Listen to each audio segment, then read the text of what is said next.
On reste dans le sport à présent avec le lancement des IS et on retrouve Maëlyn Andrieux qui est la consultante tennis pour Alsace 20. Bonjour Lionel. Ça va Maëlyn? Très bien. C'est en train de se dérouler juste derrière nous. Qu'est-ce qu'on peut dire du plateau des joueuses pour ces IS 2012? Je crois que cette première liste, c'est surtout Francesca Schiavone, la vainqueur de Roland-Garros, qui va être présente aux IS. C'est assez rare qu'on ait une tête d'affiche qui confirme sa venue aussitôt.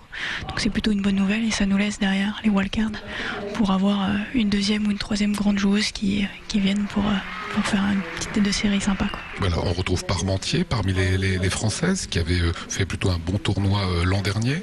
Oui, les Françaises sont là. Il y a Pauline qui est là, Pauline Parmentier. Il y a les jeunes comme Caroline Garcia, Kristina Mladenovic aussi qui sont des espoirs qui vont être ici. Il y a Stéphanie Foretz qui va venir. Donc on a une dizaine de joueuses françaises qui seront là. Et puis c'est surtout, je pense, Francesca Schiavone qui va être voilà la vraie tête d'affiche, une vraie joueuse de terre battue. On sait que c'est le plateau finalement de joueuses qui fait venir aussi le public. C'est là la difficulté année après année d'essayer d'imposer Strasbourg comme un grand tournoi. On sait qu'il y a Bruxelles à côté, il y a la proximité de Roland-Garros une semaine après. C'est ça la vraie gageure, hein? Ce qui est compliqué, c'est que généralement les têtes d'affiche, on les connaît qu'au dernier moment, c'est-à-dire qu'elles nous contactent 2 semaines avant le tournoi parce qu'elles ont besoin de jouer, parce qu'elles ont été blessées, donc elles se rendent compte qu'elles ont besoin de faire des matchs.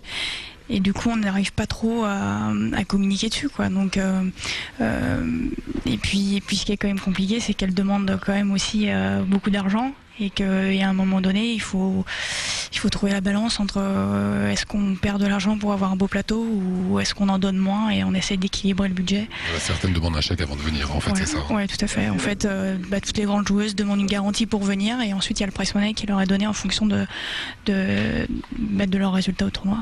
Donc, et Bruxelles, c'est vrai qu'on a des sacrés moyens, donc c'est compliqué de les faire venir, mais je crois qu'on va arriver à avoir des belles têtes d'affiche quand même. Voilà, et donc il peut y avoir quelques surprises quelques jours avant, c'est ce que vous disiez. Oui, il y a de grandes chances. Comme tous les ans. Voilà, comme l'an passé, le tournoi, on va dire, sort un petit peu de ses frontières. Il y a des animations Place Kléber, il y a des animations sur une péniche, qui est des bateliers. Ça, c'est important de créer de la vie, de créer du lien avec les Alsaciens. Oui, on essaye de plus en plus déjà de faire parler du tournoi. Il y a plein d'animations qu'on va faire effectivement autour.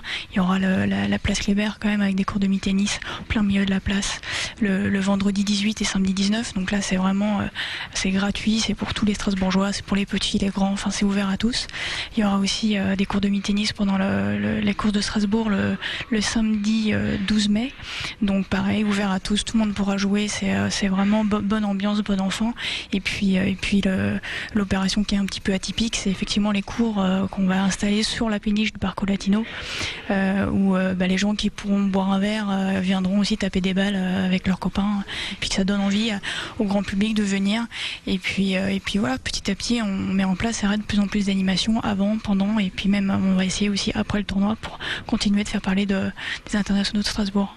On vous retrouvera durant l'intégralité du tournoi, Maëlyn, pour les coulisses sur Alsace 20.